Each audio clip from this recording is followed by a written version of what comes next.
Great, thanks Ted, and thanks Andrew for the great talk. So Andrew mentioned this Venn diagram of sort of, on the one hand, stuff Andrew's organization is interested in, on the other hand, stuff we're interested in, so I'm going to talk about something at the intersection. I've actually found that intersection to be broader than Andrew sort of air drew it there.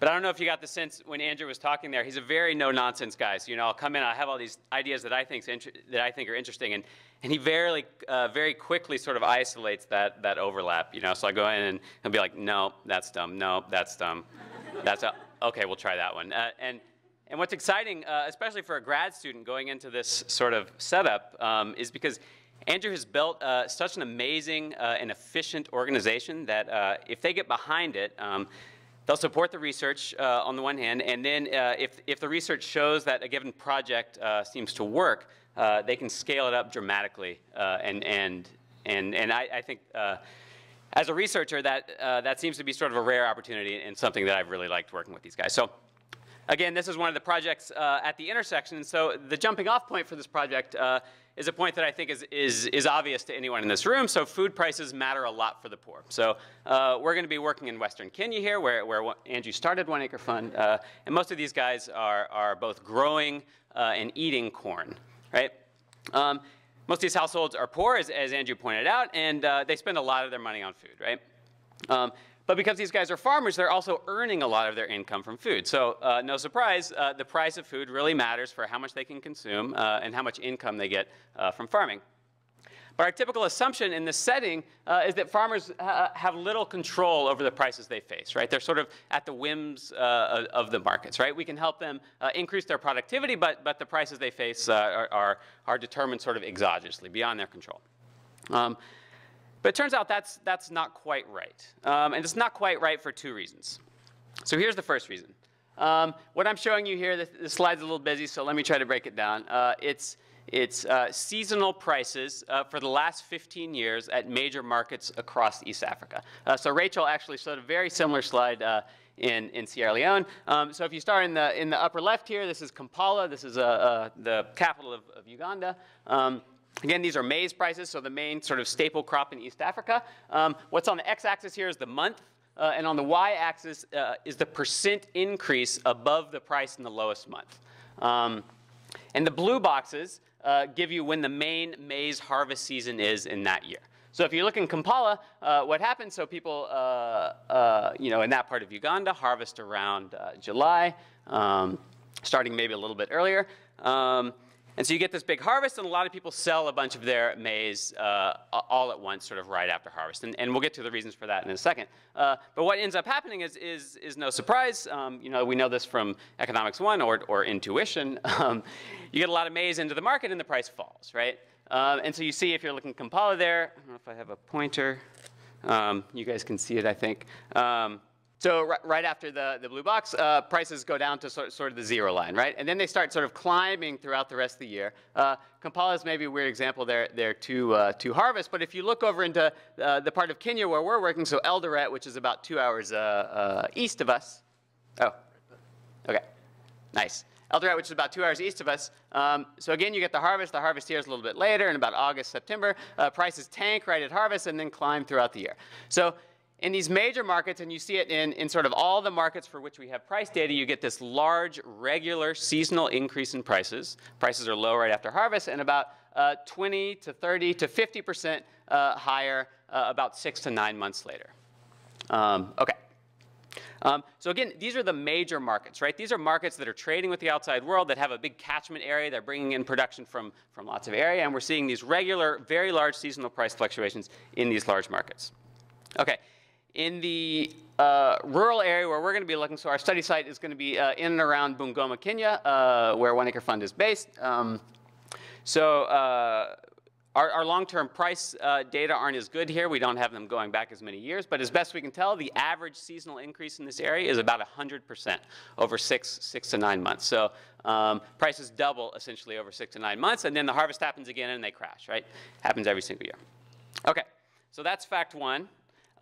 Fact two is, so you have this large and regular seasonal price fluctuation. Pack 2 is that farmers have a fairly simple technology to move these crops around in time, right? And this is called storage, right? We all know about this. The technology in this case is very simple. What farmers are doing is taking these bags that you see here, and they're essentially stuffing their maize after they've dried it into these bags and putting it in a room. This room is typically in their house, so it's not like they have to build a big store or anything. So it's a fairly cheap, simple technology, right? And at least in the area where we're working, there don't seem to be large post-harvest losses. So you hear about this a lot. Farmers put their grain in storage, and pests eat through half of it or something.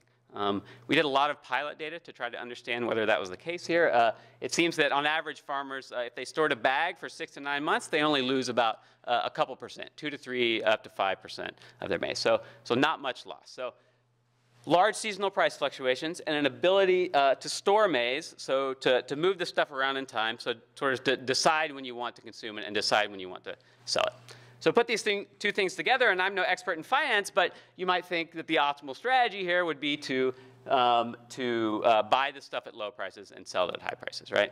To arbitrage this. Okay, so what do we see? You can see where this is going. We actually see the opposite. We see farmers selling at really low prices and buying at really high prices, right? So here's some pilot data. There are 2 different plots here. The left plot is a plot of farmer inventory. So this is just the number of bags they have in storage in their house. And the right plot is the amount they're selling minus the amount they're purchasing, right? So a positive value would mean they're selling a lot more than they're buying, and a negative value is the opposite, right? So here on the x-axis, and these are the same in both plots, is the weeks post-harvest. So 0 here is the harvest, right? So what you see right at harvest, the solid line here is the average guy. The dotted line here is the median guy, but they tell the same story. So right at harvest, farmers end up selling a lot. So you can see that they're selling here. So read off the x-axis. They're, on average, selling a bunch. And then they're sort of eating their way through the inventory. And about 5 months after harvest, so about 20 weeks after harvest, they've completely run down their inventories, right? And so you see that on this graph, at about the same time, they come into the market as sellers, right? So now they're no longer sort of on average buyers. They come into the market as sellers, right? Okay. So remember the average price graph I just told you before. Prices are really low at harvest, right? So they're selling at really low prices, and they're buying back at really high prices, right? So what's going on? What's going on? Okay. It's on the slide.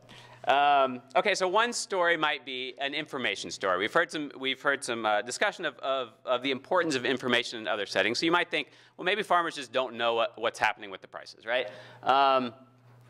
That is not true. Farmers know, no surprise, know exactly what's going on with the prices, right? They're buying corn all the time. They're selling corn all the time.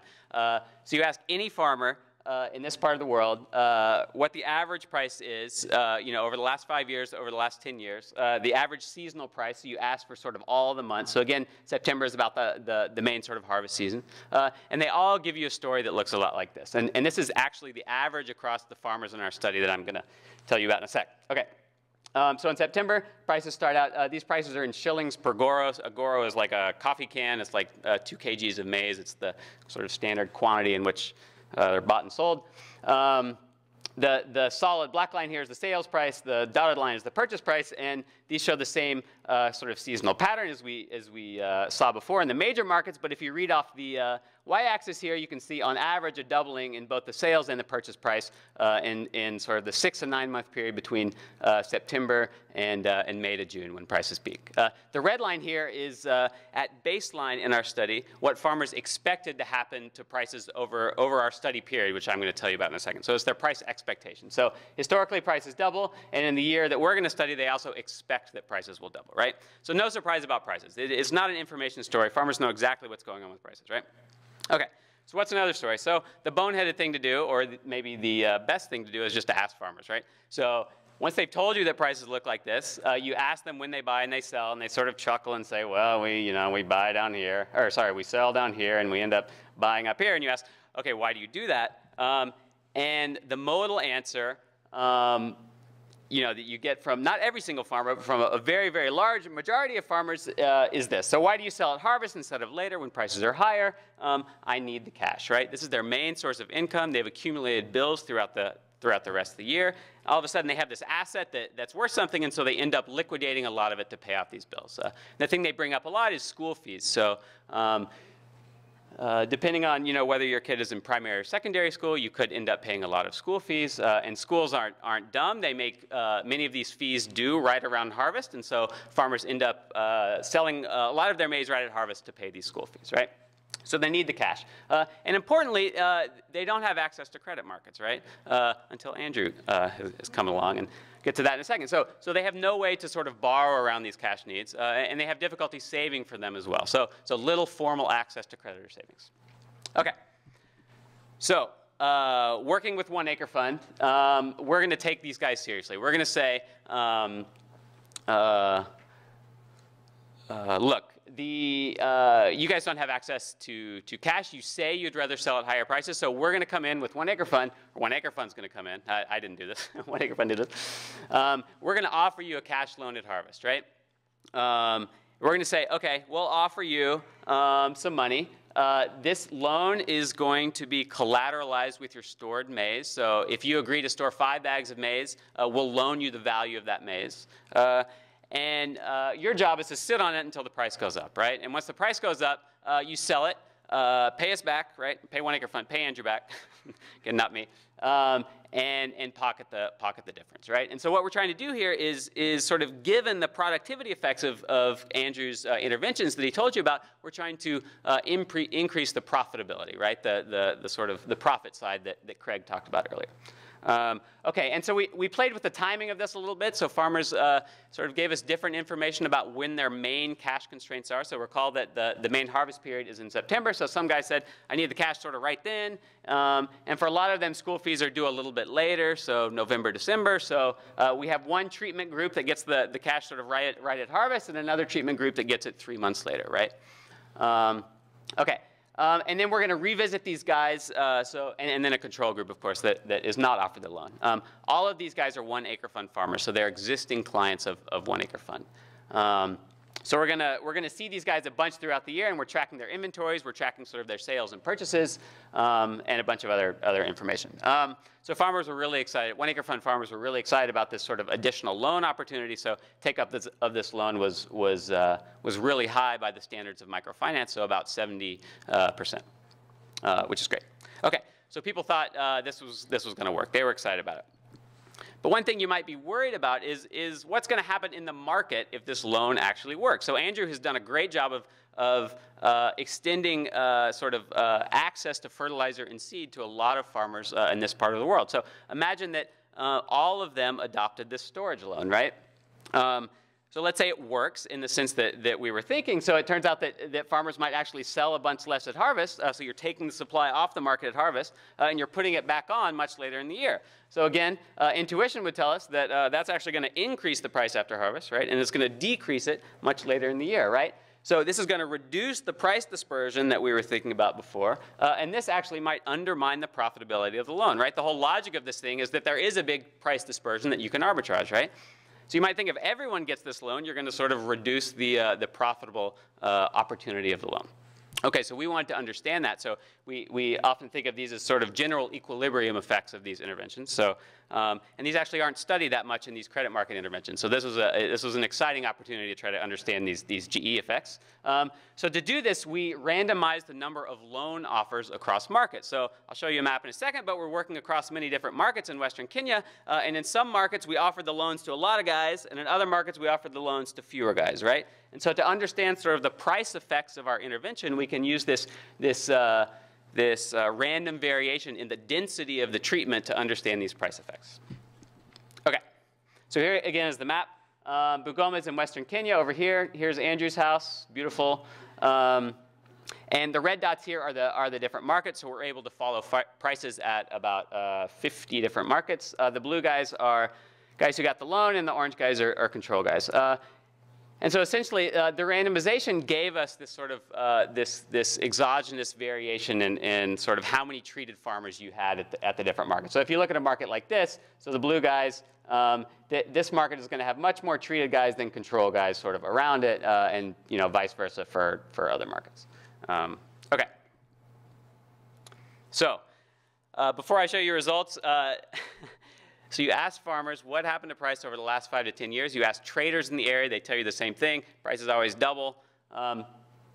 What do you expect prices to be? So we started this study in 2012 and ended in 2013. Again, I showed you before what farmers expected the price rise to be. You know, a doubling. What we saw was actually something much lower for reasons we don't fully understand right now. But what we're trying to understand. So what we ended up seeing is average across all the markets, prices actually only went up about 20 to 30% depending on the market. At least in this year, the loan is going to be on average much less profitable than it would have been in a year in which prices doubled. So we're already starting at sort of a low base in terms of what the loan could do. Okay, so here's some results. So the dotted line here in both of these plots are the control group, and they will be in all the plots that I show you. So I'm going to show you results for 2 different outcomes we're tracking here. Here again is the inventories. This is the bags of maize, 90 kg bags of maize. And on the right side here is net revenues. So think of this as the value of the maize you sell minus the value of the maize you purchase, net of any sort of loan repayments if you're one of the guys in the treatment group. So you can call this profits if you like. We don't have all the cost data, so it's not exactly profits. So I've used the awkward term net revenues. But again, so if this is positive, this means you are selling more than you're buying, right?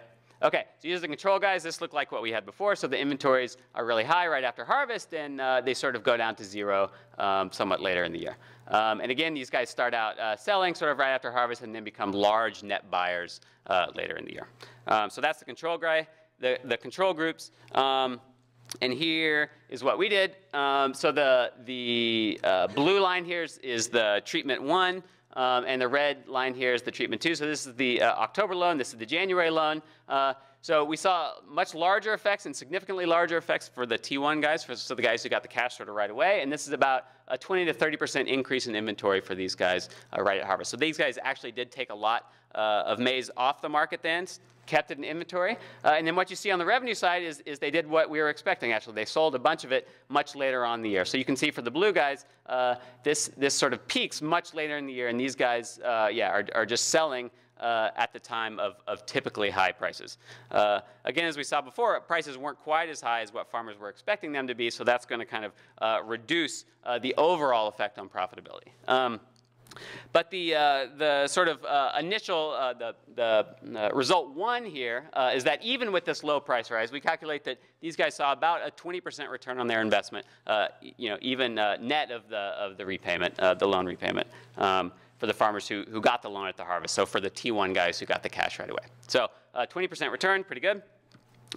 Okay, so what happened to prices?